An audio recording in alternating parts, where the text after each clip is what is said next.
sector and public sector accounting.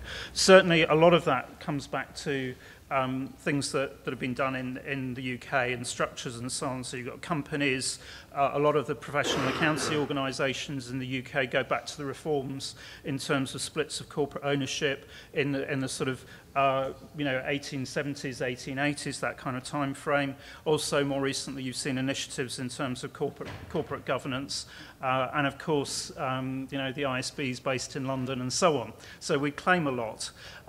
Public sector-wise, I think we'd probably also claim a lot in terms of the reforms that happened during Victorian times. And we have this thing called the Consolidated Fund. Well, nowadays people talk about Treasury single accounts.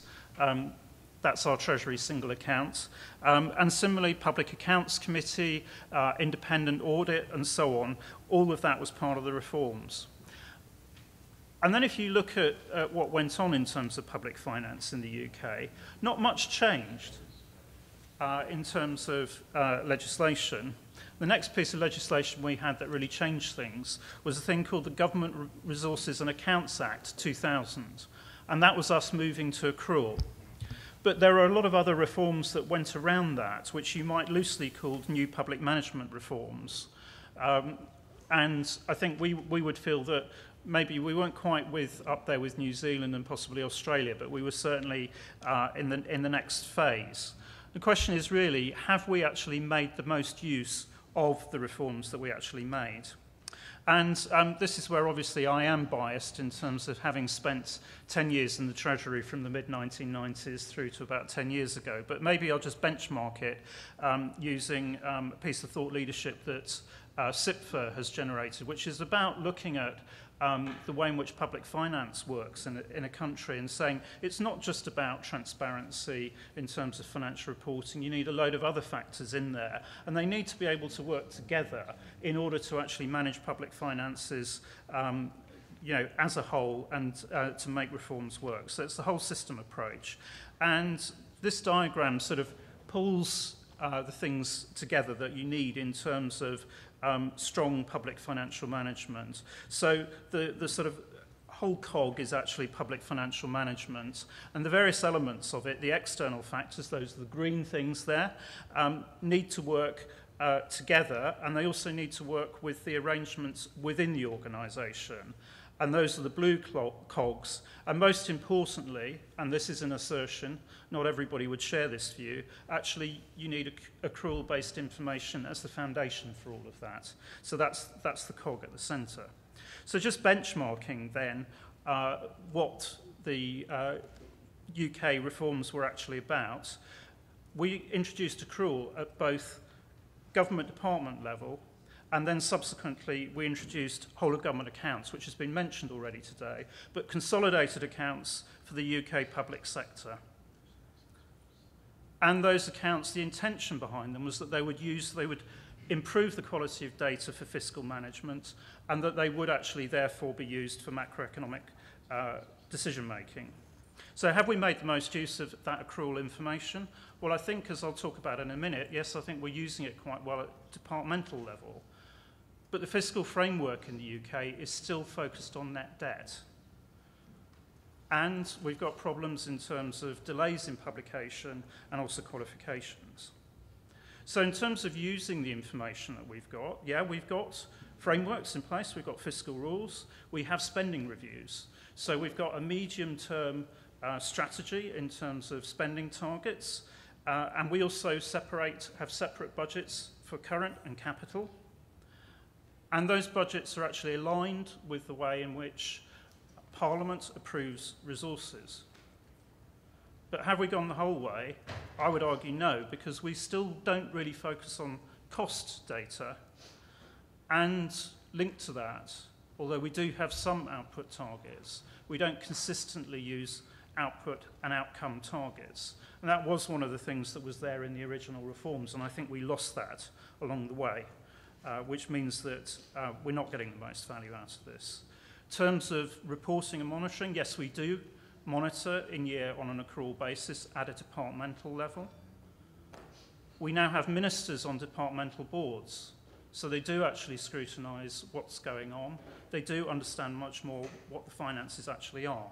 And departments have to report to Parliament annually and in the middle of each year. And importantly, and I think this is very important, those reports are scrutinised by the Independent National Audit Office, and the reports are published. And I think that's a very important check and balance. But we don't have in-year reporting at whole of government level. Ian Ball mentioned New Zealand. We don't have monthly management accounts. We don't have quarterly accounts. And we've also got issues with the quality of the data. There's still 6 major qualifications on the whole of government accounts. In terms of legislation, a lot of this actually is enshrined in legislation. We are legally required to apply international financial reporting standards, adapted as necessary for the public sector. And in those adaptations, actually, we come to a very high degree in line with international public sector accounting standards. So with my IPSAS chair hat on, I'm pleased to be able to say that, even if the statistic is that officially UK government, the framework is based on IFRS. But as I say, we don't set budgets and we don't report for whole of government in that way. And because our framework is IFRS based,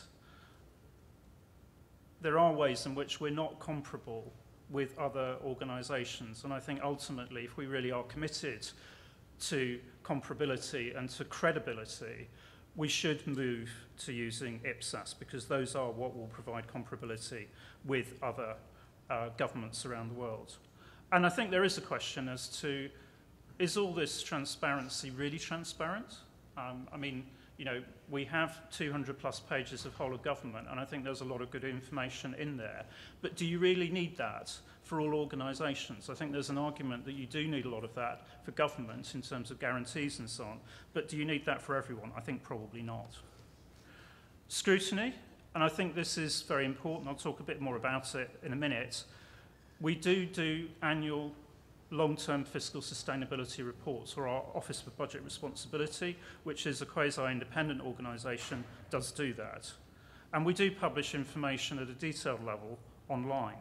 The accounts are laid before Parliament, and there is a parliamentary scrutiny unit. So going back to what Gerhard was saying, we did actually increase Parliament's ability to challenge.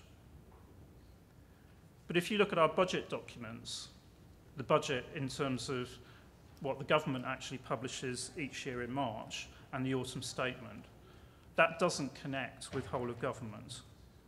And I think there is a question in these reforms, even although Parliament now votes money on an accrual basis, it's the same budget as monitored by the Treasury. Actually, how interested is it in those numbers? And, you know, just taking the example of a couple of years back, our Home Office, one of the big government departments, moved in 1 year from having a clean set of audited accounts to having a disclaimed audit opinion. And for the first time, the Public Accounts Committee actually had a hearing on those accounts. But a lot of the time was actually spent questioning the department on the latest immigration statistics, not on the fact that its financial affairs were a complete mess. So I think there is a question about interest. And also, if we don't have cost and output data, how well can Parliament actually scrutinise what the money is actually being spent on? Can citizens do that? So I think there are some questions. And this is coming not from a glass half empty. I think, you know, there's a lot that's good, but I think we haven't actually maximised the benefits from that. So what does this all mean in a policy perspective? Well, I think it's interesting looking at this chart, which comes from the OBR's annual long-term fiscal sustainability report, because what it does show is, and this is coming from a government that published accounts with net liabilities of 1.8 trillion pounds for 2013-14. The next set of accounts won't be any better, certainly. You can have broadly sustainable finances in the short term, and the bars that you see are the surplus. And what you'll see is if we go through the current programme of austerity and arguments about when we'll actually get to a surplus, but what this is projecting is a few years of surplus, and then that turns round. And what's actually driving that? It's the ageing population in the UK. So I think what this does actually show you is you need both the short-term data, because these projections drive off the whole of government accounts balance sheet. If you look at the OBR's report on this, Chapter 2 has a very detailed analysis of the WGA balance sheet, the guarantees, the contingent liabilities, everything, it's all there. This reflects current policy settings, it reflects expected cash inflows and also outflows on all the other things that governments have to do, education, defence and so on, as well as servicing the debts that are in the balance sheet. But it really does show you that even when you've got a good handle on what's in the accounts, you need to look forward and see what the impact of policy, the current policy settings actually is. Then you can start to examine, do we need to change things? But you need the accrual information and the publication of that to actually have the debate. So that was the view from the engine room.